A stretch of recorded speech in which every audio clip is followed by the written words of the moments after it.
You what? I want to jump out of the cake. I want to rent it. I think that'll be so much fun. We should look into it. What do you mean? Was it seem like a major pain? No, it just... It seemed like they could deliver it in just a few days.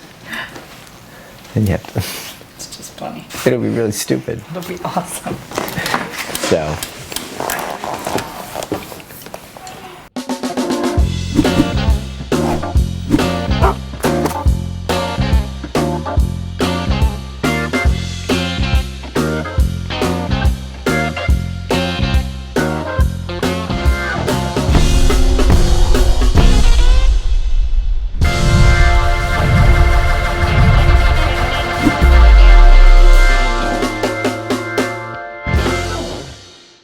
do you have a little bit of like, yeah, you might just have a little bit of popcorn Oh, yeah. residue? Someone named Joanne Treadway just made our world with the coolest thing. Well, we'll show the footage. Yeah, check it out. What do we got here, Britt? Besides Big Trouble. It's a lot of trouble. It's huge. Uh-oh. This is like, this box, like, that's a giant dog cot right there, and this is a lot Equally. bigger. Trader Joe's popcorn here. Is it just regular popcorn? Looks like tikka masala. Yeah, it's vegan. Ooh. Vegan tikka masala, my goodness. Okay. Earn your own box. I was hoping it's just like a large Hershey bar, but I see wood in there, so I guess that's not what it is. It looks sweet. It looks like it's gonna inspire me. I'm about to be inspired. Oh my gosh, no one's crying.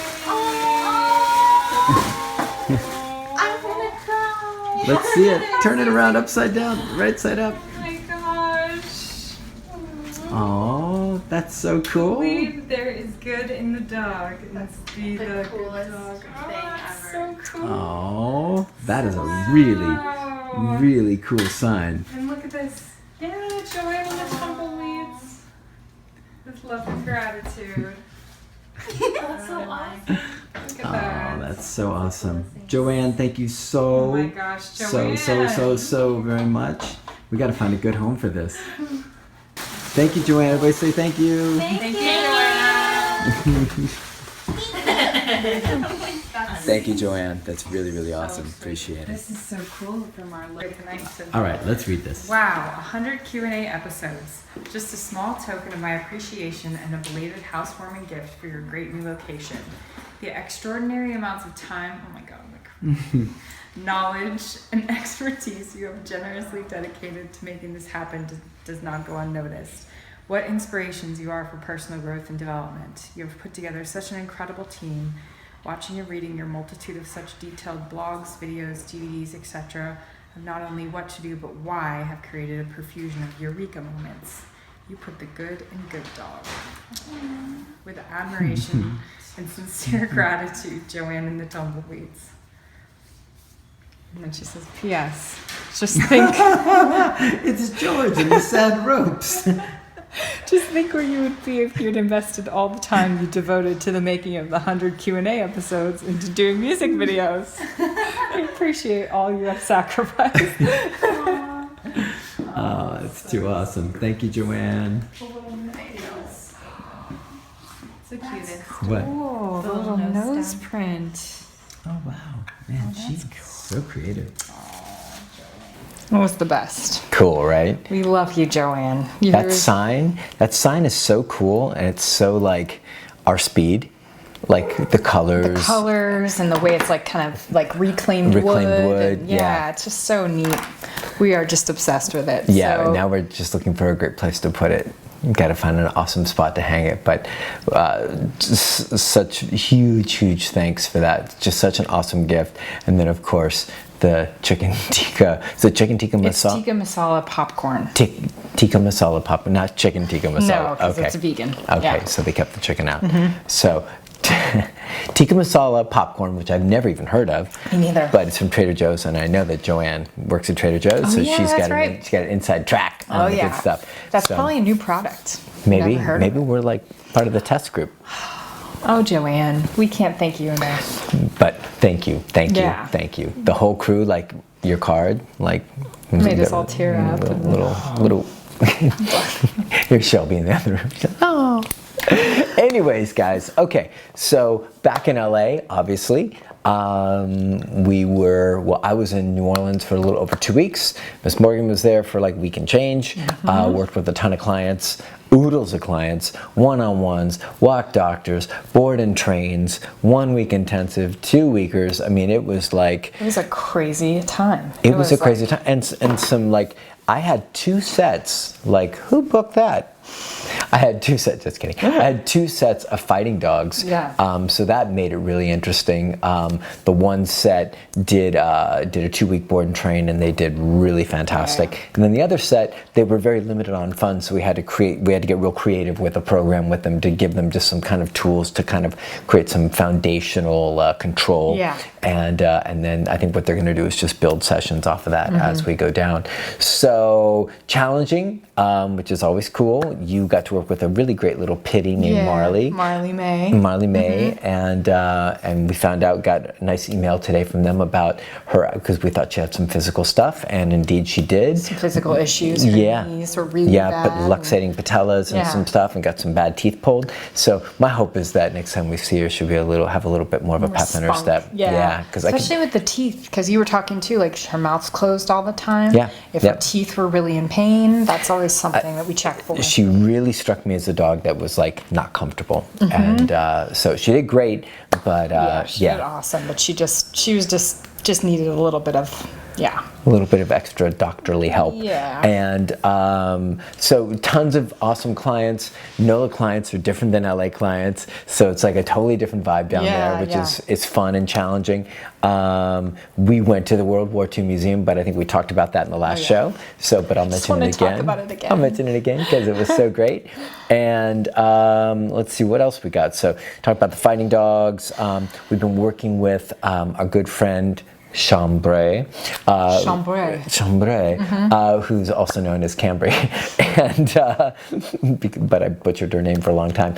And she is a trainer and dog walker down in New Orleans, and we are actually bringing her out here to LA to work with her to train her, and bring her on to TGD possibly. Looks like she's going to possibly be one of the New Orleans TGD trainers, along with Shelby when we finally release Shelby from indentured servitude. Never want Shelby to leave.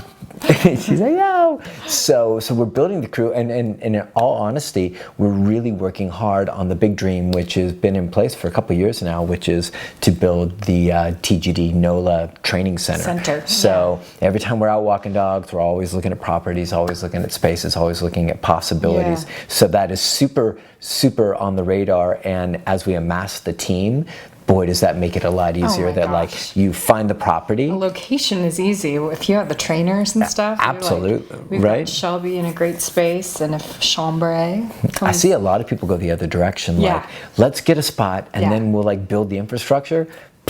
Hell no. Crazy. Like, get the team together, which can be hard because you may not have a place to plug them all in. That's the harder part, and that's the part that takes the most time. Is getting the good people on and getting them trained up. Like, getting a spot, anyone can write a check for a deposit, but I think that's something we talk about a lot at T3 is that people at T3 want to like train dogs, and they're like, I'm going to get a center, and you're like, okay, do you have like an assistant? And they're like, oh no. And you're like, well, do you have an accountant? right. Do you know how to train? Right. Yeah, we gotta, I think a lot of people go down like, oh, this is the right way to go, but you do kind of have to get scrappy and go the other way somehow. I've been really proud of us. I thought a lot about this while I was on this trip, especially like after you left, and I was like just kind of on my own doing my thing. Just how our timeline has been really very organic, and I really have dug the way that we haven't felt like we gotta hit here by this time. We've really allowed like deadlines, and this might be counter to what a lot of people think about Yeah. like goals and trying to reach certain things. But we've been really organic, and I think the organic quality has been really kind of like based upon making sure the people that we have in place are the right people, rather than like we move forward at any cost. Yeah, yeah. And then we'll fold people in however it works, Yeah. which to me is like so, and to you as well, so like backwards Yeah. to what we want to do. So we'd rather take a little more time, Right. build the infrastructure of awesome people, and then when the right place shows up, it's always worked that way for us. When the right place shows up, the right opportunities, Yep. boom, we can roll right into Yeah. it. So we're super excited. She comes out, what, the 17th? 17th, yeah, And she'll be couple here for a week. She's a tough chick, and she's fun, she's cool, and she's got great skills. Yeah. So now she's just going to be working on getting like her TGD like system down. Yes, so, system. so that's super exciting. What were you going to say? Oh no, you've got a lot to cover. Okay, hit it. so we're prepping for episode 100, Yes. which we were just rapping about. I've got big plans. Laura has got big plans. She's doing what she's doing. I'm kind of like on my own tip. I've got some things I'm trying to put together. We'll see if I pull it off. I might be biting off more than I can chew, but we'll see. We'll see. I'm a pretty industrious and resourceful character when I need to be. All right. So, and I'm really excited to see what you put together. Yeah. I think it's going to be fun for people to watch the episodes go from like, whoa, that's get like Gary Vee. You know, it's funny, like when Gary talks about his first episodes on Wine Library TV, and people are like, yeah, but I need to get really expensive camera equipment. He's like, you know, if you look at the first few episodes of Wine Library TV, I look like a political hostage in Iran, like doing like a speech. You know what I mean? He's like sitting at a table. There's no lighting. Holding a There's no newspaper. sound, and he's like, I look like a hostage in Iran. Anyways, It's so because I've been looking back to try to create like some sort of special thing for episode 100. yeah.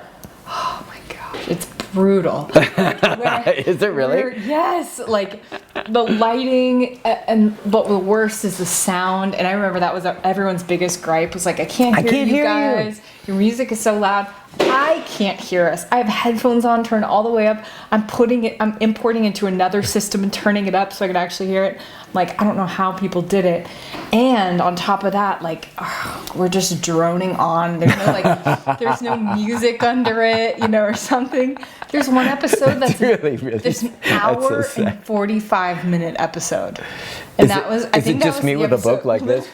And then Yeah. on the I think that was the episode my that I was 14th like, year, we're turning on this timer. Forget this. Yeah, this yeah. is a way to. It's easy to get away. It's easy for time to get away from That you, was and weird. and that's been an ongoing thing. But I think we kind of found our mojo. We found our did. groove. We've got the timer. I think we initially tried to really squeeze the show into a certain time frame, Yeah. and then we realized we needed just a smidge more time. Yeah. And we've been a little bit loose with it, and I think it's while still having it structured. Yeah. And I think it's worked Try to out keep pretty it, like, nice for us. just Right at about an hour, maybe a little over. Yeah, and what I like is it allows us the freedom of to just kind of like have these few moments Yeah. where we're not like pressed for time and Yeah, then like just dog training questions and stuff like that. So Exactly. episode 100 coming your way. Yes. Holy mackerel, in a week and change. Yes. And it's crazy. So beyond that, another really exciting thing, Coyote and the Pig. Almost done. Pigs, She's yep. working her buns off because It's gonna come in you got October. You got files back, things that you had to do some more notes extra work, back, right? Yep, just for the book to actually be able to Format. print right and format right. So I just have a little bit of stuff tomorrow. Turn it in tomorrow, and then It it's goes done. in tomorrow? Yeah, I'll be Really? done tonight with all the notes. When will you have a physical copy in your In a hand? week from tomorrow. Wow. I got to give you big props for that. Thanks. How long have you been writing those books? Well, I started When the you story start- in 2011. Man, that's awesome. Yeah. And then when did you start to push? Like, I not started- push, but like starting to I really started share like the story? Facebook page like 2012, and then I started writing it in succession in 2014 That's when you really kind or of 2013, like end of 2013. kind of hit the push on it. Yeah, exactly. Wow. Pretty exciting. So yeah, a couple years. I mean, oh gosh, 3 years now. Like the push, Yeah. and it's happening. A book is a new thing for me. Yeah. It's a new thing for a lot of people. Yeah, I guess. It's hard stuff, and I think it's just like having to like be regimented and disciplined and like work on like And especially all the, like but all the I'm doing it all myself. And So that all the publishing, technical- right? Yeah. And kind of my point is that like all the fun stuff, which is like sitting in your bed, like writing the Writing it, story, yeah. that's great. But when you've got to format and like make sure all of the other new, details, It's a brand new hard work. brand new software program and brand new everything. Yeah, So but the book's gonna kill. Yeah. I know it's gonna kill. We'll So hit it. so cool. Let's see. One other thing I just wanted to mention: if any of you guys are on Instagram, which I would imagine a bunch of you are. Check out Instagram Stories. It's at the top left of your smartphone if you're on the Instagram app, and what you'll see is little logos. Are they logos or icons? they're little, like just his little They're kind of logo avatar. icons, Yeah. or avatars, or Yeah. something like that. And you'll see a picture of me, and it's got Manny, and I'm going to headlock like this. And actually, Instagram Stories has turned into something really fun and really cool. So if you click on it, you'll actually get to see, it lasts for what, 24 hours, I think, just like Snapchat. And you'll get to see more behind the scenes, more like just fun, but also like other things that are going on, some tips that you won't see other places, ideas, different things, also alerting you to like different content in different places that you might be interested in. So Instagram Stories is, for me, turned into a really kind of fun place, which I'm sure is why Snapchat was so popular for people, where you can be a little bit less fancy pants and just kind of like hang out and and do like kind of low pro stuff. So that's been really awesome. So check that out. And then last but not least, someone got new digs in NOLA. And so as George Jefferson and Wheezy Jefferson, do you know Wheezy? Here we go again, guys. It hurts a little bit, just stings a little bit, wheezy, but as they did say, we're moving on out. So I finally got the place that I wanted. I'm still in the same building, but I finally got the place that I wanted with a view. It's like it's not a 360 view, but it's a pretty wide. good, yeah. I can see the river. I can see the boats. I can see the Natchez going up and down. I'm so excited. Of course, in New Orleans. Yes, in New Orleans, yeah. same building. Like literally, it's if I could like drill a hole in the ceiling and just like lift my stuff up and be right there. So now I get to annoy the people underneath me, a little tap dancing and such. Anyways, okay, that's all that good stuff. I'm really excited about it, and you guys will be seeing next time I'm down there, which will be our workshop In the end of September. Yeah. Do you want to link that up just to remind everybody? Workshop. Join us. Do we have any spots available? Yeah, I think we have a couple working spots, and audit spots are out, I think. Audit spots are done, but a couple working spots. Okay, Yeah. cool. Awesome, man, that's great. And then the LA one is? LA one is not even close to sold out, so if you want to hit that one's the first weekend in October. Okay, so it's still a ways out. Cool. Okay, let's get into the show. Shall I do a little presentation, maybe? A little bit of the old magic? Okay. The old magic. Hey everybody, it's Sean from The Good Dog. And this, to my left, is new nails. Yeah. The lovely and newly nailed Laura Morgan. Show them what you got. Taupe. Taupe with a new shape. Taupe with a new shape. What is the shape? I don't even know. I think it's like an almond. It's not a coffin. No. I kind of dug the coffin thing, I have to say. The coffin was cool. They just kept breaking because they were really like delicate. Oh, okay. Yeah. Okay, so you had to move on. All right. Yeah. Cool. So, and all this good stuff that you can't see is the Good Dogs Q&A Saturday episode. Like I even need to look down at this. Episode number 90. Jesus, easy. Sean. I actually did an 8. 99. Big one. 99. Big boom. I don't know how we're going to do 100. We'll figure it out. But That's so true. We need a third person. you could do one, and I can do like double zeros or something like that. Yeah, that's true. Well, we'll figure it out. Oh, I'm sure we will. Anyways, You should just be doing the one every time, and I'll just. I love it. Yeah, I love it. Okay, cool. So, guys, what do you say we jump into this little jump show? in. What do you say we jump on in? Let's do it. Okay. We've got question number 1. This comes from Patrick. Patrick says, my 2-year-old GSD is great. He's completely e-collar trained. He lives a structured life, 2 walks a day, plus swimming and play. Question is... And he means play, and he clarified in a later post like and ball play or ball chasing. Oh, I thought he meant like play. Yeah, just no, lots of play. yeah. Oh, okay. He was like, LOL, I meant ball play. Oh, or something okay. like that. And ball play, cool. Yep. Question is when in a down or place before I give him the release command, he knows I'm about to, and he starts whining, and you can see his state of mind go from 0 to 100. I've tried low corrections, high corrections, role playing me getting ready to give the release command, etc. I'm kind of lost. He's come so far, but still struggles with his anxiety, but can easily sleep in place for 4 hours and not budge. Any advice? Patrick, this is a really good question. Yeah. Really good on a lot of levels because it ties into a lot of things I think are important. Yeah. One is having realistic expectations about our dogs. Yes. So depending on the kind of dog, the kind of drive, the kind of working lines or non-working lines or what they're bred for or not bred for, really determines a lot of what you're going to get and what you're going to have to work with and how challenging that might be. So I think that's an initially important conversation to have. If you've got a working line, Dobie, Shepherd, Malinois, you know, even like Border Dutch Collie Shepherd. or, Border, I mean, those dogs are all built to be like, go, right? And they're built like that so they can work all day long and do their thing and do their task. And then they come into our homes and we need them to be like calm and chilled out. But they have these drives in them, and these drives make it really hard for them to relax, right? And so they end up connecting to certain things that are great outlets for them. Where it could be ball play, could be tug, could be, you know, whatever it is. And so if you have a dog like that, I think it's really important to make sure that we keep our expectations in an appropriate space to where we don't expect perfection. Now, once again, you've heard me say this a bunch of times, it doesn't mean that we let the dogs off the hook, doesn't mean that we're like sloppy about it, but man, you've done a lot of great stuff. Like the list that you've got here of like what you've done and how you've worked with the dog, and some people even asked you in questions like, have you bonked the dog, you know, and like you're like, I bonked the dog, I've tried this. Everything. You've really done a great job of working through this stuff. And what happens is, you know, dogs are just super awesome, amazing, crazy pattern readers.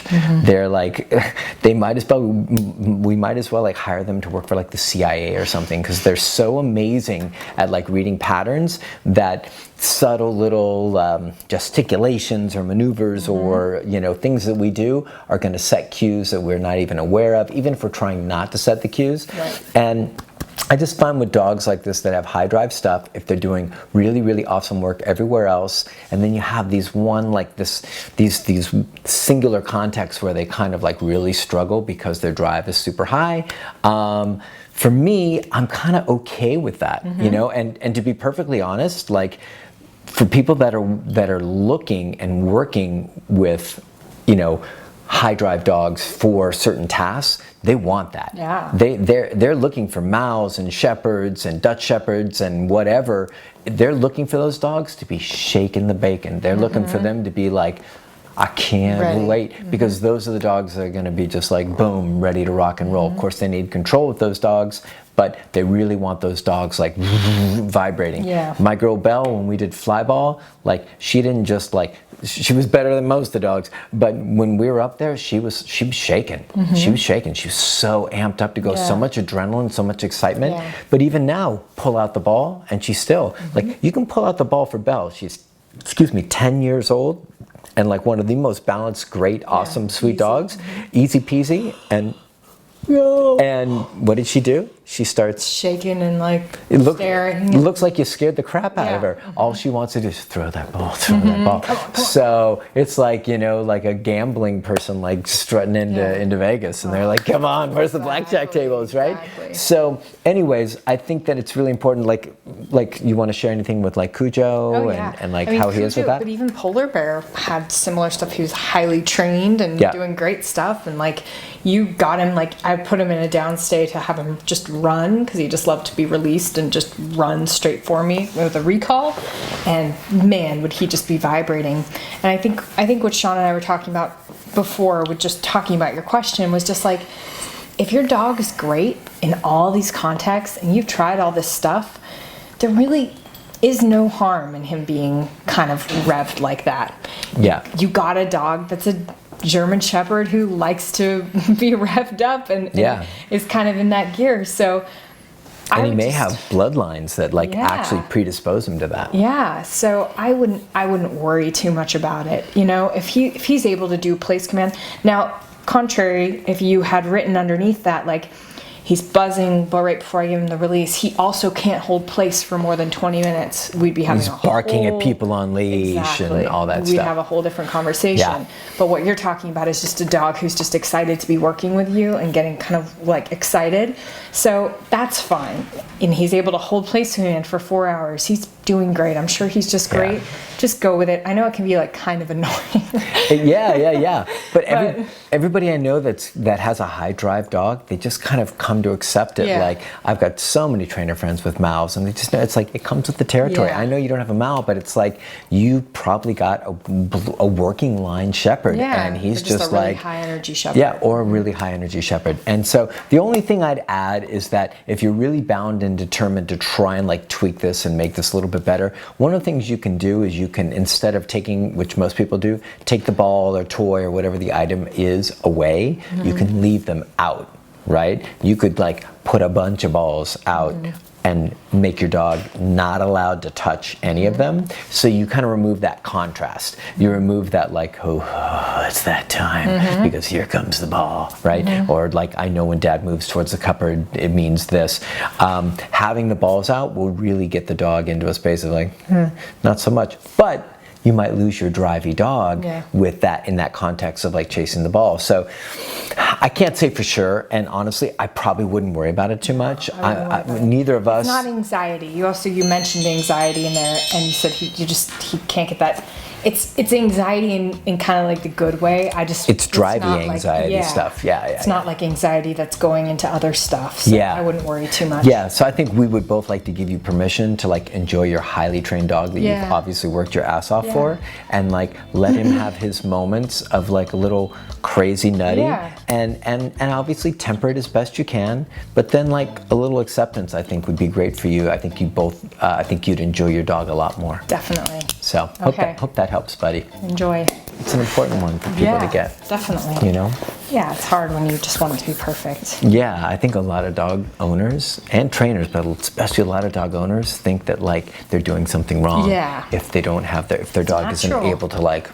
It's supernatural. Yeah. Come like live with a bunch of dog trainers and like watch the reality. Like I was like listening to what you're saying. I'm like, wow. Highly trained dog. A good life. Right? It ain't all perfect over here. Okay. Question number 2 comes from Stephanie. Notice no swishing. Yeah, you're doing great. Good point. I'll notice later. Yeah. Hi guys, Stephanie says, hi guys, I've been working on structured e-collar walks with my dog the last couple weeks. He has a great heel now, and since I've been using the e-collar to correct him when he becomes overly focused on people, he no longer stiffens and lunges at them when we pass. Excellent. Instead, his ears completely flatten, he ducks his head, looks away, whines, and walks into me to avoid the approaching person. I was going to say, what kind of dog is it? Shepherd. I guess I prefer this response over his usual lunging, but is that okay? It seems like he's still feeling nervous and tense, just not showing it through aggression anymore. I'm not sure I've actually helped him relax and change his state of mind. I've just been careful to use the appropriate levels for corrections, just enough to break his focus. Is he just going to chill over time, or have I done something wrong? Thanks. You haven't done anything wrong. Stephanie, you're awesome. And let's see what these dogs are. Oh, she's on the research trail. Watch out. Aww. What do we got? Like a Woody? Yeah, it looks like a border terrier. And then like a little doodle. Those border terriers. Woody put us through our paces. Yes. Anyways, okay. Stephanie. I'm sorry we're stalking you. It's really cute. She's canoeing with her dog. Excellent. Okay, Stephanie. So here's the deal. So I've got a couple notes I want to make sure I read for you, to you, to make sure I cover all this. So this is super normal. This is really like the transitional period where your dog's going from old habits, which are tension, aggression, reactivity towards people or whatever it is, and starting to inhibit that and starting to work on new coping mechanisms of how can I react differently around these things that I've been doing this for a really long time. Now the e-collar corrections have inhibited that. The e-collar corrections have said, okay, I can't do this, Now I got to do something else. Yeah. So your dog's doing a little bit of this, right? He's Looking away, he's pushing on concerned, you. a little avoidance, a little moving into you, things like that. Your dog's trying a bunch of different things because he's anticipating he's going to get corrected. And the reason he's anticipating he's going to get corrected is because he has been corrected for making bad choices. Now what's going to happen is over time, and we see this over and over again, is that over time, your dog's going to gain a ton of clarity about why corrections happen and why they don't happen. And once that clarity kind of sets into place or gets into place, your dog's going to feel much more comfortable because your dog's going to realize, oh, I don't get corrected when I just walk by a dog. Yeah. I only get corrected when I do this or bark or ears come up or something like that. So when we're working with dogs that have got high reactivity stuff, it's super normal that the dogs go out and for a handful of days, could be a week, the dogs are like, crap, I don't know what to do, right? It's a whole new world. You're basically saying all this stuff you've been doing, you can't do it anymore. And your dog's like, oh man, what do I do? And so being neutral on your part, don't baby it, don't coddle it, don't tell your dog he's okay, don't say good dog, don't do anything, just be like, firm. Lead, guide, walk. Correct your dog for any monkey business and just guide him.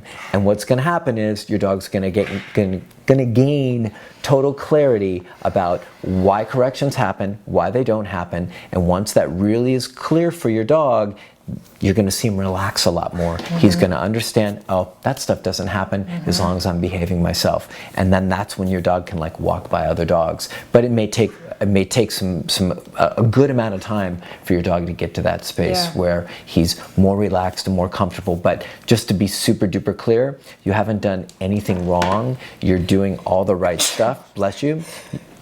Bless you. You haven't done anything wrong. It's a very normal transitional period. Normal transition. I remember with Polar Bear when like Polar Bear Laura's shepherd, who was the most reactive guy, And he'd push into you and like avoid and all this stuff, and everybody. And like you say, like it's better than the alternative. But what I will say is 1,000 times better. the many of the dogs that come in here spend a good portion of like their first week, I would say, first 7 days, especially highly reactive, human aggressive, whatever you have on the walk, dogs avoiding and looking like, it doesn't look pretty. We know it doesn't look like, anyone would look at your dog messy. and probably be like, oh, the e-collar made him scared. Okay. Shitty training. That's what people are going to think and say to you. That's an easy way out for people to say. But to be honest, I guarantee you stick with it. And just like Sean said, just lead and guide. That stuff will go away. Promise you. By the time dogs come out of our kennel and by the time they're home with their owners, they're just walking with the owners. They're not avoiding the first 7 days, which is why we do a board and train, because it takes time and we want to like work them out of that stuff. It's kind of like therapy. You know, it doesn't always look pretty, but when the dogs finally go home, they're just walking fine and they're not worried. The other thing is that you didn't mention that I know is something that we talk about all the time is like a lot of the times what you're seeing is what's truly going on up here with the dog. So like you said, like it used to be like aggression stuff. It used to be There's a reason why I had you here. You're so smart. It used to be going, seeing people and aggressing towards them.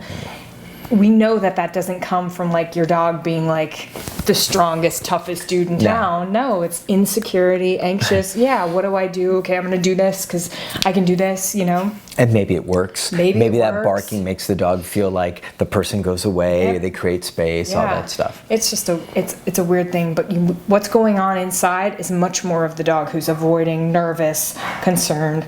So I would give more space. Don't coddle your dog through it. Don't try to like, oh, I'm going to try to appease it. Just keep doing exactly what you're doing. Don't let them get away with little moments of anything towards people, and I guarantee you that will sort out. You give us 3 weeks and check back in with us, Stephanie, in 3 weeks, and let me know if he's still avoiding. If he is, send us an email and we'll talk you through some stuff. Send us a little video maybe, and we can see like maybe what's going on. Yeah, and I think Junior might need to be tended to out there.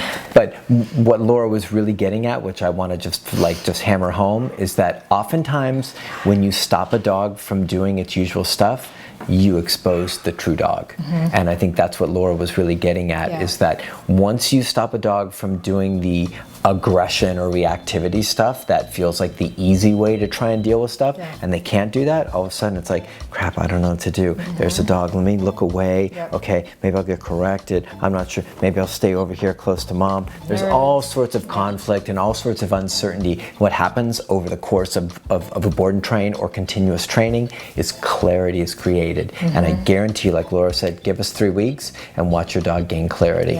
And just keep the same rules, keep everything the same. Yeah, so hopefully that helps. Yeah, hopefully that helps, Stephanie. Let us know, please. Thanks. Please keep in touch. Ready. Born ready. Born ready. Born ready. What's that from? Yeah. My brain. Something silly. Your brain. Okay. This one's all you, lady. Question number 3. Oh, it is all me. I think this is you. I mean, I'm here to back you up. Okay, this comes from Instagram. Oh, you said 10 best questions. Here we go. So make sure it's 5. Wow. 5. Look Probably at me. Old. Yeah, I'm slipping caption. up. Slipping up. Okay, so this is from Instagram. The handle is a dog and 3 cats. The question is, question number 3, what is the best way to introduce a fearful dog to new people? That comes up all the time. Either like fearful dogs to dogs or fearful dogs to people. And I'm so fascinated with what you're going to come up with. Well, I pretty much say everything you taught me, so I'm pretty sure you know what. So we're done with this answer. Question number 4. No, because I like hearing it come from you, though. Oh, okay. You filter it a different way and have some different stuff. So the short answer is, what's the best way? Is to not do it. So that's the short answer. Is that what you would have said? I think so. Okay.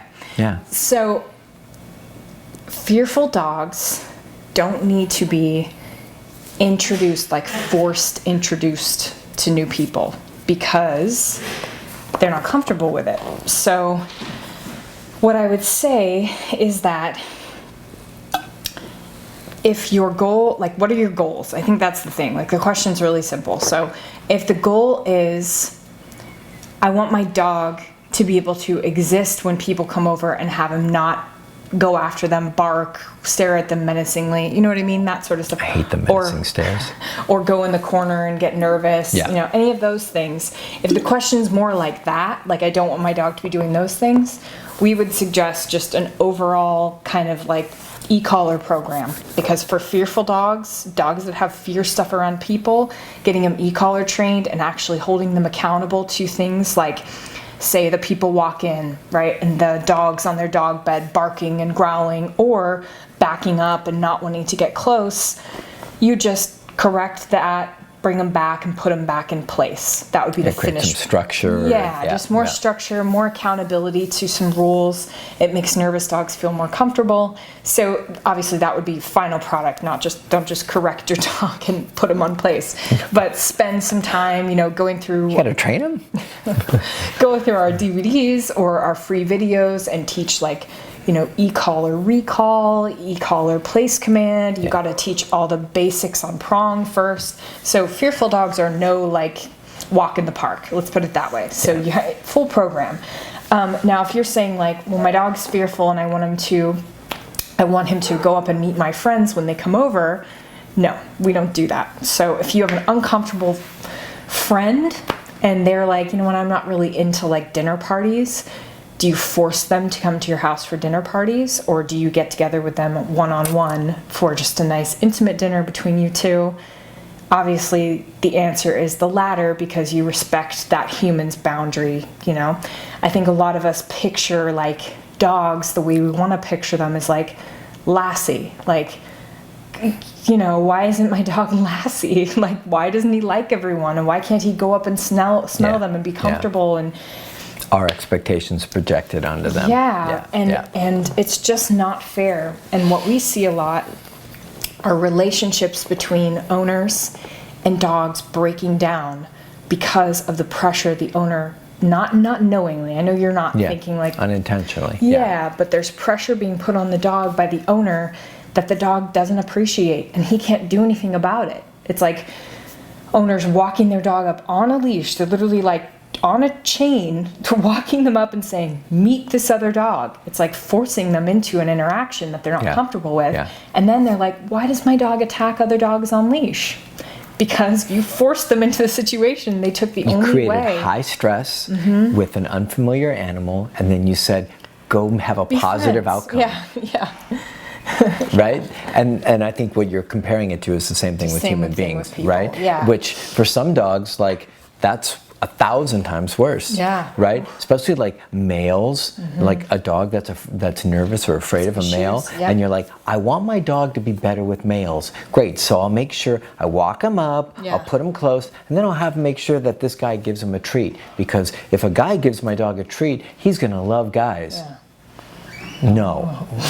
Most of the time, no. That's not what's going to happen. Yeah. Most of the time, like Laura was saying, if you lead, guide, and direct, and hold your dog accountable and create structure and all of this training stuff. I'm sorry, I don't mean to like hijack your thing. I'm kind of done, to be honest. But you did great. But like, that's how you get there, guys. Like, the real answer is what Laura first said. You don't. What you do is, who's tap dancing in there? The first thing you do is you train your dog to trust you, to guide them and lead them through this world to where they feel safe. Because what happens when you feel safe, there's a lot of stuff you can do that you wouldn't do you wouldn't be able to do if you didn't feel safe. Yep. So once your dog buys in and is like, man, mom's got it. She doesn't let me get away with monkey business. She doesn't put me in like in the line of fire. Yeah. She takes good care of me. She, you know, if dogs are coming that are nutty, she gives me a little bit of space. If there's a human being that's like, oh, Foofy, mom's like, sorry, you can't pet my dog.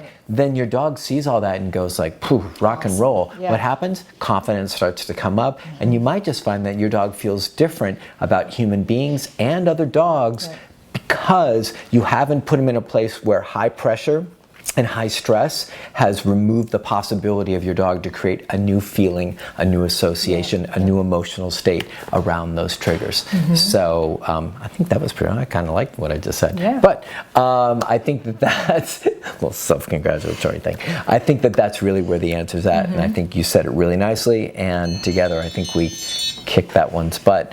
That's one of the most common issues that we hear all the time, and I know you get it a ton on the phone with clients, well-meaning clients. They don't know, they just don't know. Right? Just like they want to make it better. Yeah. They don't understand that that's not how you make it better. Yeah, but it's so hard. I can just only imagine if you have a dog, maybe this is you, or maybe anyone else who's out there watching, and you're like, why isn't my dog XYZ? And I imagine it's the same if you have kids and the kid's like, why doesn't my kid love sports like me and my husband do? or why does my husband not like the same stuff I do? Right. I mean, like, there's all of these friends, but it's really hard when you have like pressure from outside, like this is what a dog is supposed to do, but what we just see are the gamut of what shapes and sizes dogs come in. And that's why dogs are so cool, is because they do have all sorts of personality types and preferences. Can I say something?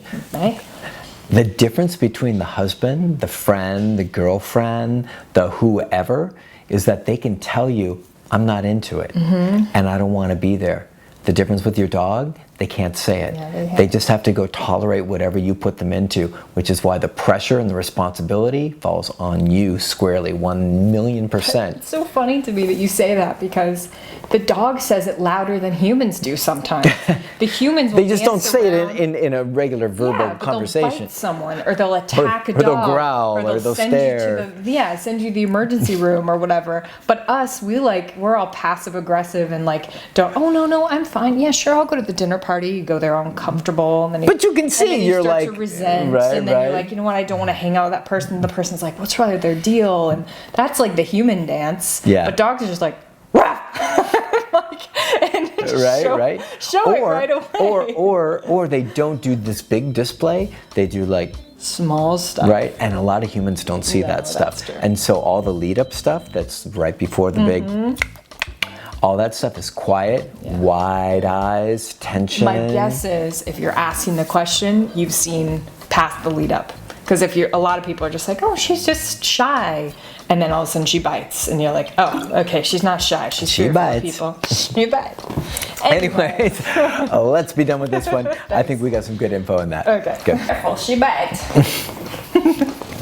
Let's please put that clip in there. Can we? I mean, What, a little, little Borat. That is the best scene. Well, no, all the scenes are the best. Are they on the subway? And the rooster's gotten loose, right? He like opens. He lets it loose, though, right? Loose, but he acts like he didn't mean to. And she's like going He's fumbling around and trying to get it. Careful. Careful. She bites. She bites. Biting rooster. It really is one of the all-time classic. It's such a good movie. I'm gonna watch it tonight. Awesome. Oh, and we got to finish Band of Brothers soon. Oh yeah. Holy mackerel. When? I'm ready when you are. I think we're 6 episodes in, and like the stuff that's coming up, you won't believe the next like 4 episodes. I've got a lot. And I know you got a lot. But maybe this weekend I'm we'll start. just telling you. No, I hear like you. at the end, like all of the dudes that survived. I'll get weepy. I gotta be careful. No, don't. I don't want to know. No, it's not bad. See, I get all weepy-eyed about. feel weepy-eyed. I get so touched by that stuff. Oh, yeah. But it's all the original guys. Oh, and that still survive, and they all talk about like where they are in life, and it's really sweet. We'll blur this part out where I'm all weepy-eyed. Okay, back to the story. You got weepy-eyed. I got something stuck in my eye. Okay, that's what I should have said. Yeah. I've probably seen it like 7 times. And I'm like, they're all such sweet guys. Yeah. You know, yeah. they've just been through so much. And Yeah. anyways, so, and by the way, I got nominated, and I've got to do it. Please remind me. I got nominated to do the 22 push-ups for the 22 vets that commit suicide. Every day, and by another trainer, and they PM me, so I've got to do that. I just forgot about it. So Have you been reading? I tagged you on Instagram, The Humans in New York. I haven't had a chance. You gotta read that one. Yeah, is it talking about that? Pretty special. No, he's doing Humans in New York. I don't know if you guys follow that Instagram account or Facebook. Huge account, but he does these cool, like, where he'll go visit some place and do a whole, thing there. But his latest kind of story arc or whatever is all veterans who have gotten help for, PTSD. speaking about weepy, yeah, just like who've actually gotten help it's about PTSD or veterans who've gone through that stuff. Yeah. And so it's all about like people who've gone into treatment and actually gotten out of it and stuff, and like, oh my god, Are they success stories, or are they struggle stories, or mixtures of both? It's mixtures of both. I mean, there's some from different sides of it. You know, it's some from the actual veterans, some from parents of veterans. What happened? Stuff happened to them, and it's just so touching. He just does such a good job of telling those stories. Yeah, he really does. So, and he gets people to be in a space where they're willing to really share. Yeah, he's an interesting guy. I can only imagine how easy it would be to talk to him. He's just so unassuming. Yeah, really I'll have to scope that out. Yeah, the one I tagged you in is pretty cool. But, okay, but the whole story is I'll cool. scope it, and then remind me I have to do my 22 push-ups. Yeah. I have to video it, and then I have to nominate a few others. I can't do it because I'm my condition.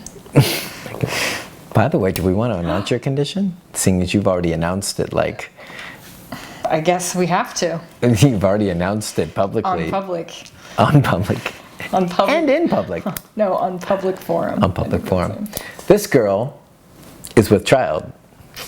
This girl is about to have a baby. Well, not during the show here. We probably have a few minutes left. But December? December 4th. Yeah.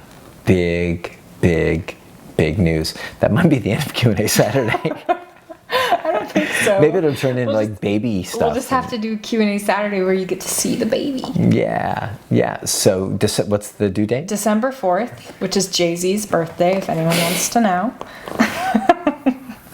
And the only reason I know that is because he has a song about it. So, and I love Jay-Z. Right.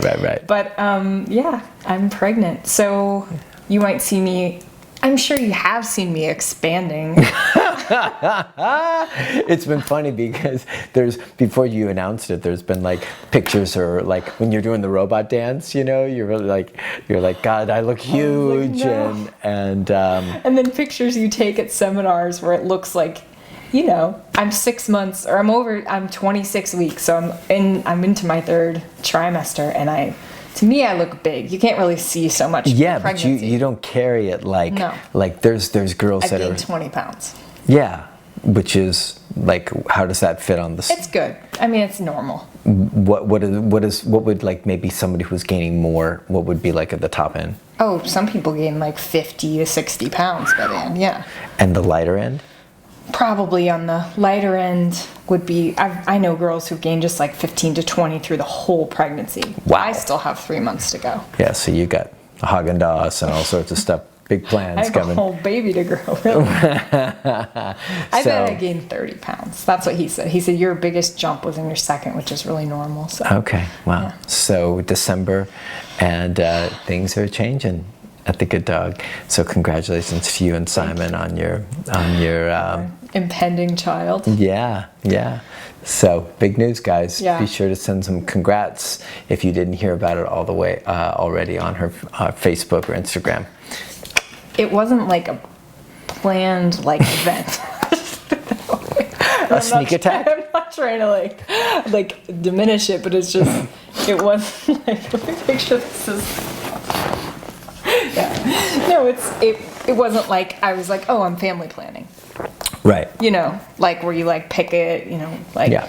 some people do that. Yeah, super organized and Yeah. ready, and there you have it. So, anyways, That makes it sound bad. I'm just saying, like, I wasn't trying for a long time. Like, that's a good details just for people to know that it wasn't like I was like planning this and this was like, oh, I got to make this happen at this time. And stuff like right. that. My clock is Yeah, it doesn't is have to do ticking with the loudly, clock or and the I fact can't- that I just turned 32. It just happened. So yeah. Okay. So, anyway, moving on. hey, at least we made it. You know what's cute? Doing this thing with all the episodes. We're like episode 20, and we're like, we made it to episode 20. It's so cute. We're like so proud of us, like Yeah. getting to like 25, 30. Yeah, we didn't We're know like, if we oh would my keep gosh. going. Oh no. Yeah.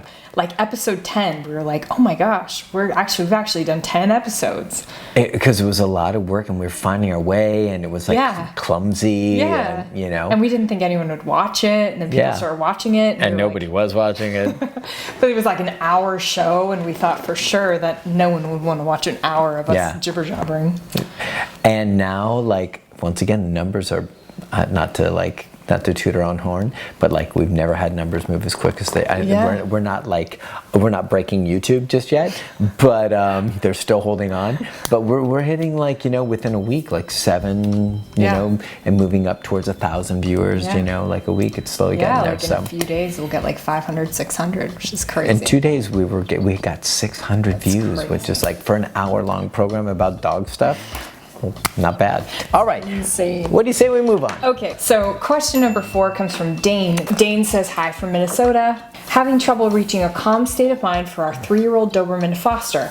High excitement and separation anxiety. Crate training has been proven to be the most demanding issue with this guy.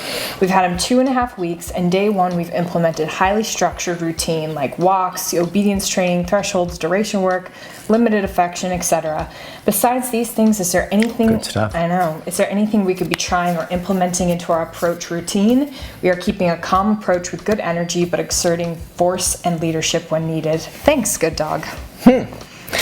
I'm always blown away by people, like how many people that Do amazing work. Yeah, how many people that write into us are like doing like kick-ass work. I'm like, do you need a job? We actually But I mean, seriously, like, I didn't know any of this when I was Yeah, starting out with my no, dog. not And at like, all. I really think it's a testament. I know I'm getting off the beaten track, but it's really a testament to like social media and information that's out there and available. Like, Yep.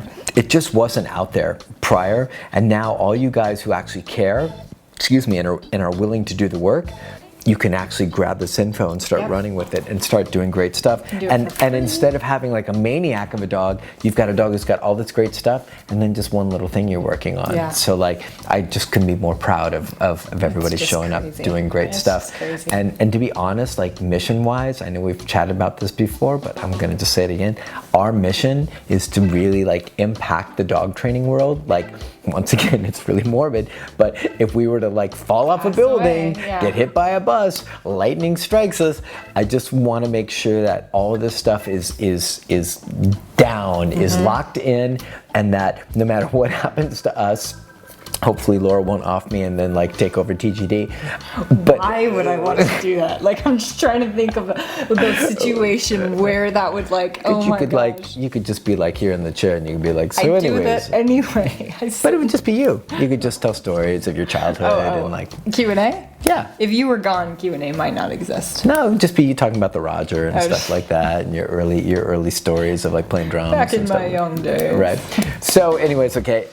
So our big mission really is to try and spread information, and we feel pretty damn blessed to be able to have an impact, especially guys. And I just can't stress this enough. A lot of credit goes to Jeff Gelman. Like, I don't think I can stress that enough. Credit. Yep. Man, we were both listening to Jeff's radio show, and he was the first guy out there giving permission to people to use tools to actually empower themselves and make big changes with their dogs. And so you really can't like connect us or a lot of other trainers, and maybe some don't even give him credit because Jeff's like the outspoken dude, you know? Yeah. Jeff is the OG. I mean, I was a major like researcher. I mean, there were other people, of course, but Jeff was really putting himself out there when it was not okay. Absolutely. Like, we're talking like radio show. You think it's bad now?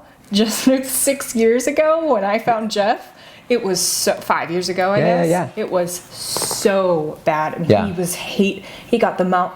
He was like one of the only balance trainers out there talking about tools. Prong collars, e-collars, correct your dog, tell your dog to shut up. Social media to do it. Like he jumped. He was the one who was like, I use Facebook. I mean, your Facebook was originally kind of modeled around the way he did. Jeff inspired somebody commented on my picture from like that 6 years ago picture and was like, you were already using social media and shows you how advanced. I was like, I just watched what Jeff did and I just emulated what Jeff did. I mean, he was already kicking butt. Like Jeff's always an early mover, early adopter with stuff.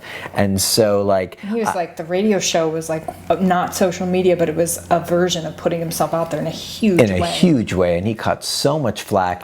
And once again, there's a lot of people that won't give Jeff credit because Jeff is outspoken, got the long hair, and he kind of like, does his thing. But I'm telling you, so many freaking trainers out there would not be doing what they were doing, or would not be doing what they are doing the way they're doing it, as publicly and as transparently, without Mr. Gelman, also known as Jess Gilman. They wouldn't be doing that work. And so Jeff paved the way for probably everyone that you watch today. Yeah, and I tell him that, and he doesn't believe. He doesn't get it. Honestly, I think he probably just feels. I honestly, like when I talk to Jeff, I'm like, Jeff, you realize you've had such a huge impact on so many trainers, whether people believe or agree 1,000% with all of his methodology. But his impact of giving people permission to try things, I don't think he realizes how much impact. I wouldn't be here today if it wasn't for Jeff Gelman. Yeah, I don't think I would be either. Jeffrey. We love Jeff. We got to give him a call. Let's use this as do a little TGD clip or whatever of this, just for him. Yeah, maybe we can make him cry too. Seeing as we've both cried on this episode, maybe we can make Jeff cry too. We were just talking about how Dane, knew all this stuff, and it's like, wow, right. Testament to. Yeah. So Jeffrey Gelman, we love you, buddy, and mad props to you for having the guts to blaze trails when everybody else was still sitting back, too nervous to talk about what they were really doing. Yeah. You really are the man, and we're proud to call you a partner and friend. Yeah, most of the time. Just kidding. Anyways, okay, so Dane, with the foster Dobie, anxious in the crate. Here's what I would suggest. You actually sent me a little video of it, if I'm not mistaken, in a PM, and it's not the worst stuff that I've seen as far as like crate antics. We've seen really bad separation anxiety. But to be honest, like if you want, like, the big answer is like, and I don't know if you, because it's a foster dog, I don't know if you can use tools or what tools you can use, but I would use e-collar training. I would utilize e-collar training, and I would teach that dog e-collar heel, sit, down, place, and recall, and thresholds. I do all 6 of those, and I would get those rocking and rolling. Just by doing that, you will change dramatically the demeanor of the dog. I know you're saying you're working on calming things, but nothing will create that like an e-collar will. And I don't mean like just because it like can blast a dog. I mean the psychological impact that e-collar training has when done correctly on dogs is, or correctly with the dog, is monumental and a game changer. Now, that said, once that dog is conditioned to an e-collar, then you can put the dog in the crate. You can do there's so many different things you can do, right? So you can crate door open, you can create a crate command with the e-collar, boom, get your butt in there, and then call him out, get your butt in there, call him out, get your butt in there, down, door open, wait, call them out, you know, back and forth. Get it to where like you kind of like dissipate this whole association of like crate, locked in, this whole kind of tough thing. So that's one of the approaches, is like a very comprehensive training approach, then going after crate stuff, teaching the dog to lay down in the crate. And then on top of that, the real kind of like magic in all this, which helps us work through all of these like crate shenanigans, separation anxiety, escalating dogs in the crate, is correcting them at the very, very beginning of the sequence of escalation in the crate. We have a camera, we watch, we've got remote collars on the dogs, and we watch for any like biting of the crate, any whining, any barking, any scratching, anything like that. And here's the catch. What you're going to hear from a lot of people, if you mention this to them, so don't mention it. If you mention this to them, they're going to be like, you're going to create a negative association, and your scared dog is going to become 1,000 times more scared. He's going to hate the crate, and eventually you'll ruin him. Blah, blah, blah, blah, and it'll go on. They probably have a bunch more fingers to share with you. But the reality is... One in particular. Right? That's the one you share back. Right. And the reality is, thousands of dogs, we need to get our actual dog count, because I know it's like over 1,000 dogs. Gotta be. Right? Thousands of dogs come through here, and I'd say 60 to 75% have crate issues, and we've corrected them all with remote collars in the crate, and guess what? Within a couple days, they're boom, boom, boom, boom. And what does that boom, boom, boom mean? Jamming in and out of the crate, footloose and fancy free, happy to dive in, no issues. All these negative like associations, I got happy you. To all sleep these in the crate, happy to just be relaxed in the crate, all that stuff. But all the negative associations, like, where are they? Right? They're not standing outside the crate like this, like. Because here's the deal: most dogs that have separation anxiety, especially if you're coming straight into a foster situation, it's not because, well, this is okay. Let me hold on. Some dogs have had negative experiences in crates or kennels. Now, the amount of dogs that we've come across that the reason why they have separation anxiety in a crate or a kennel is being due to the fact that they've had a negative kennel experience. Which would be what? Like being stuck in there for weeks or whatever. Poke you know what with I mean? sticks. Like, yeah, like some like, no, seriously, like abusive kind of thing in a kennel situation, tied up or whatever. The amount of dogs who have actually gone through that versus are just nervous, anxious, unsure, and then you put them in the crate and they're all those things again. Overly attached to the owner, right? Relationship issues, too much affection on the dog. That's much more common than having a negative. Now, we've had dogs that have had they had terrible experiences in a kennel situation, and they get in a kennel and they start shaking instantly, right? But for the most part, it's the other way around. And what you're getting is a nervous dog.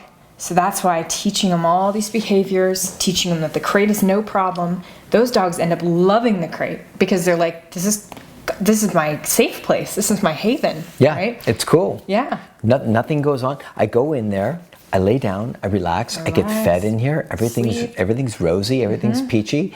The only time dogs would be corrected is if they're uncomfortable. Think about it this way. The only time a dog would experience an e-collar correction is when they're uncomfortable and they're trying to get out and they're starting to panic. And they're starting to get worried and get anxious. And instead you go, Nope, I don't want that. Yep. And your dog relaxes. And what happens if a dog in a crate that's worried about it enough is taught to relax enough? What do you think happens if you pattern that over and over and over again? The dog doesn't give a crap about the crate and it relaxes, and it becomes, like Laura said, a very positive thing. Yep. It's a huge gap, and a lot of people don't understand this concept of correcting for something the dog's worried about, and they assume it's going to create a bigger negative association. Right. And all I know is we've seen through thousands of dogs that is not the case. It's a bunch of malarkey. And if you'll actually correct your dog when he starts to escalate at the very beginning, and you use levels on the e-collar that are appropriate, Yep. you'll find that dog starting to relax, simmer down, and make vastly different choices. Yep. But you got to use the e-collar, and you have to condition it first before you just like throw it on and start doing the full program. But you have been starting that work anyway, and you're doing such great work with him that I would just say, like, just continue it and just add the e-collar stuff. Yep, absolutely. Cool. Nice. Bye. Okay, so question number 5 is from Bree. Bree wrote a great, long, nice message in. It's really detailed if you guys want to go check it out. It's awesome. But we've already read it, so we're just going to paraphrase. Basically, she got a dog who had some bad experiences with other dogs at the shelter. He'd been attacked a couple times.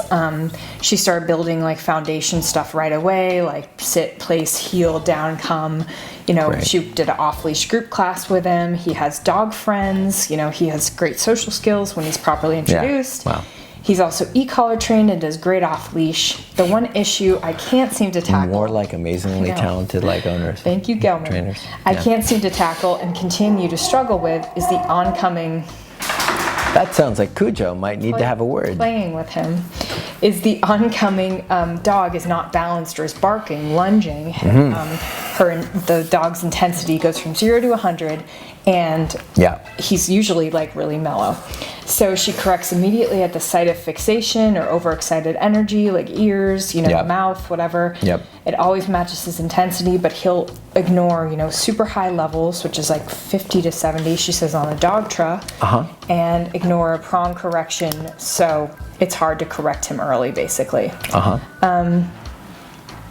She can correct on a level 6 with the first correction when he looks over. But if we walk past another dog reacting and Miles is not on leash but in an e-collar heel, he'll tense but not nearly get as weird as he is when he's on leash, which is pretty normal. Anyway, so she's just still struggling with major reactivity and trying to work that out. So, Bree, this is a very common one. Bree. Hit it. Makes me want to have some crackers and cheese. It's almost snack time. Is it? Yeah, well, I think so. I've been in New Orleans for 2 weeks. Me and Sharkies might need to have a little burrito word. Oh, a little burrito action. There aren't any good burritos in New Orleans. No, definitely just saying. Not. Definitely. There's a lot of great stuff, but burritos ain't one of them. And Indian food. We haven't found Indian that we like. Well, to be honest, Silk Road used to have good Indian food, and then they took the one thing we loved. They're like, the one thing you really love that you come down here every day and spend a fortune on, we're getting rid of it. Like, guys. Anyways, okay, we digress. So, Bree, you've obviously done some awesome, amazing work. Once again, another, trainer / owner. I'm not sure exactly where you land in that. Just doing awesome work, and I'm so proud and impressed by I can't believe the body of people that show up here that are doing great work, and just super awesome, fantastic so stuff. Much foundation. Yeah. So most people go out and they're like, oh, I've got an e-collar, let me correct him for looking at a dog, and they don't do any of the pre-work. So, okay, so you're saying that you're correcting, there's a bunch of stuff, and I'm gonna try and be really succinct, and if I get lost or am not succinct, smack me and get me back on track, or just take over and just cover my mouth. So space is always a hugely important aspect of working with this stuff. Now, that said, it's not always an easy game, right? Dog comes around the corner, surprises you, sneak attack, barky malarkey on a, excuse me, I haven't even eaten Indian food. And he's on a flexi, he's on a flexi and he starts like pulling and lunging and all that stuff. I get it. Super tough, but it should still be in your arsenal of something that you're being super cognizant of. Space, space, space, space. The closer you put your dog to high intensity dogs, the way harder it is for your dog to try and manage himself. The stress layers just compound like that, and like it happens so quick. So whatever you can do to mitigate that with space is an essential piece of that. And we always tell our clients, always tell our owners, to no matter what, if you're walking down the sidewalk, I don't know if you're like in the park, but let's imagine you're walking down the sidewalk. You always tell the other person who's walking towards you, if you have to be on the same side of the street, you guys get the sidewalk or this side. Yep. We'll take this side, which is where the parked cars are in the street, because that always gives you an out. Yep. That means your dog and you are never, ever, ever trapped. And that is freaking huge. So many people get stuck on the other side, and then all of a sudden the dog they're walking by launches at them. You got nowhere to go, and guess who else knows that? Your dog. And so it's going to be a freak out of massive proportions. So space needs to be absolutely a huge part of your conversation, especially as you try and like get this together, right?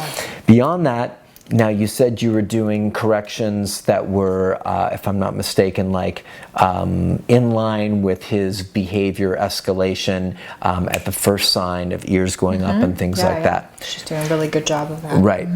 But my guess would be, from all the people I've seen, I could be wrong, but my guess would be that you're still a little behind your dog and the corrections are probably still too low, right? So even if you're doing 50, or I think she said 50, 60, or 70 on your dog trot, I don't know if you're using an IQ or a 280 or a 1900. If you're using a 1900, that's the big boy. If you're using a 280, that's a regular one. If you're using the IQ, that's kind of their small dog one, and it might be right in line with the 280.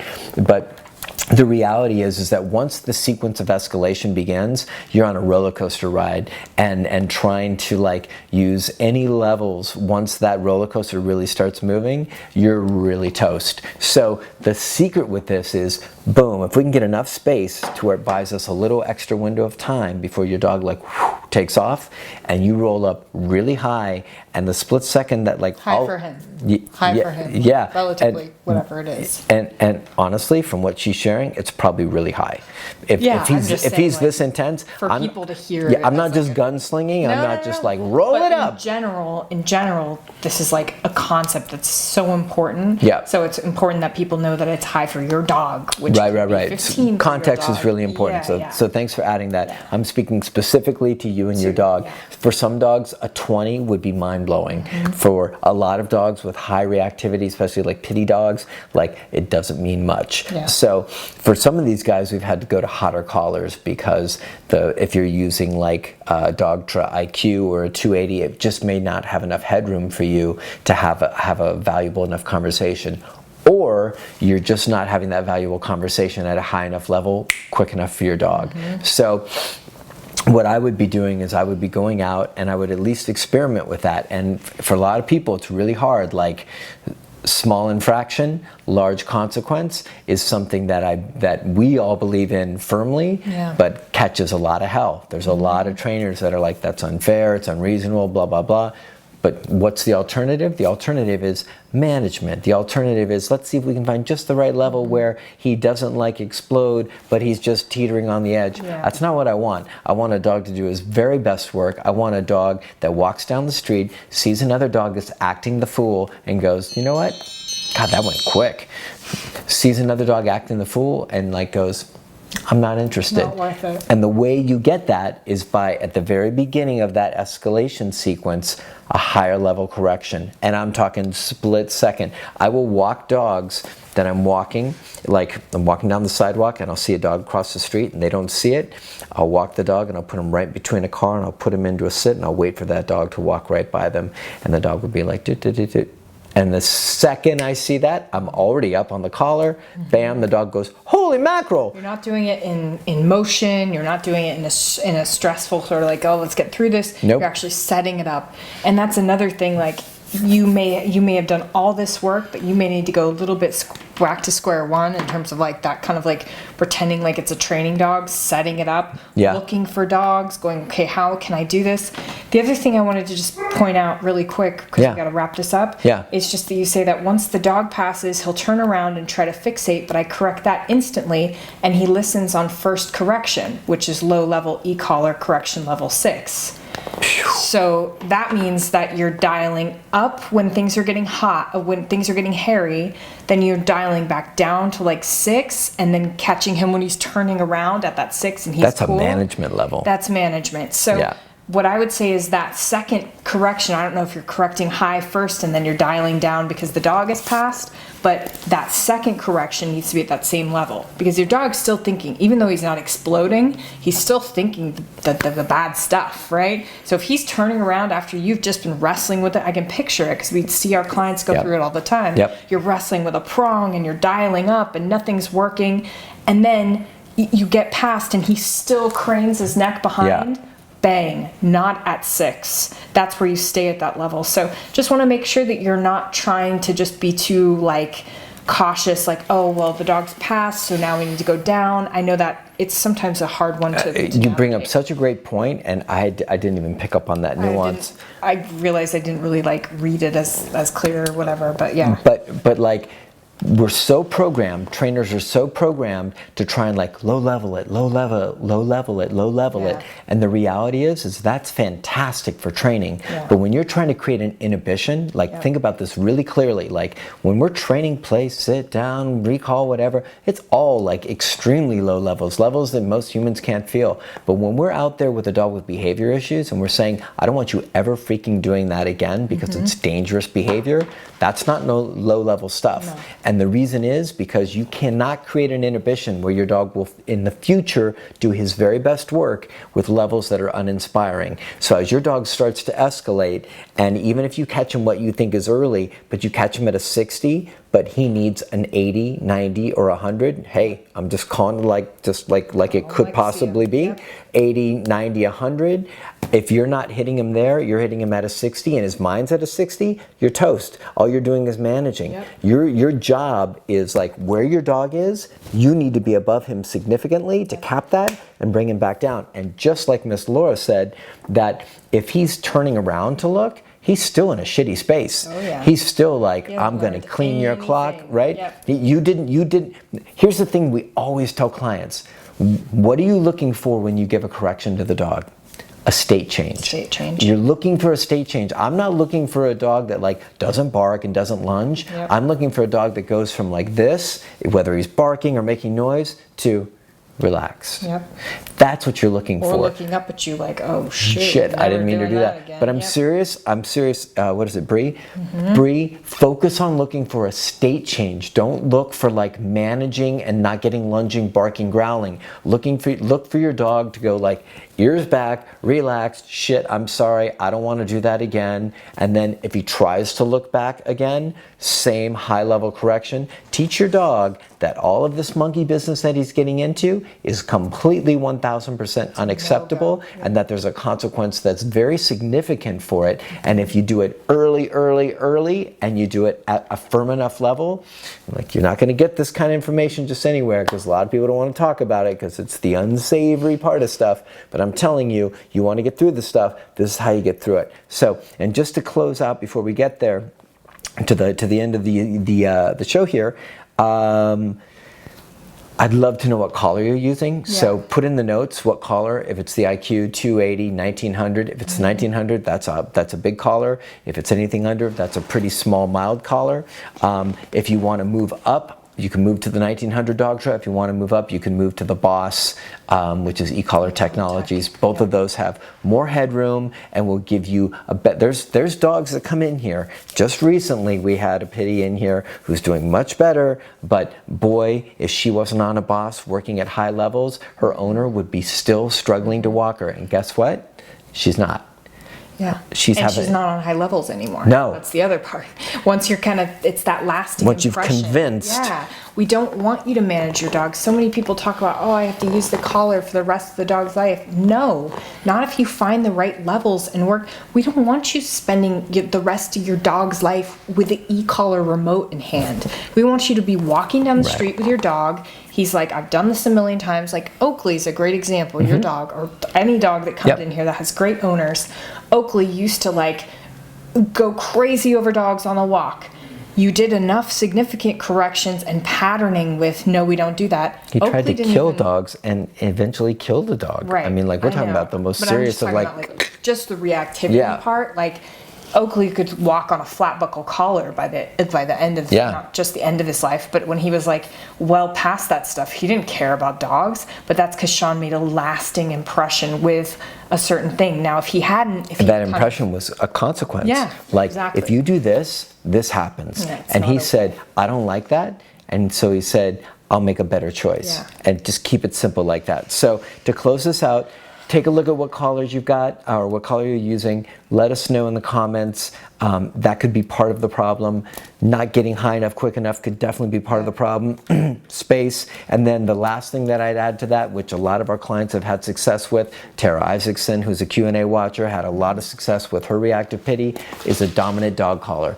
Dominant dog collar is a fitted slip lead that goes to your leash instead of a prong. I would definitely get rid of like using the prong for any corrections, okay? If you want to use a prong and e-collar for the walks and stuff, just give me 1 second to wrap this up. If you want to use the prong and the e-collar for the walks, that's great, but that prong should only be for directional information. It should not be for correcting your dog for reactivity, because a dog that's got real reactivity like that, it's only going to make it worse. So ixnay, get rid of the prong corrections. Keep the collar on if you want it, but get rid of the corrections. What I prefer you use is a dominant dog collar. You can, Cujo he's like, the show's over.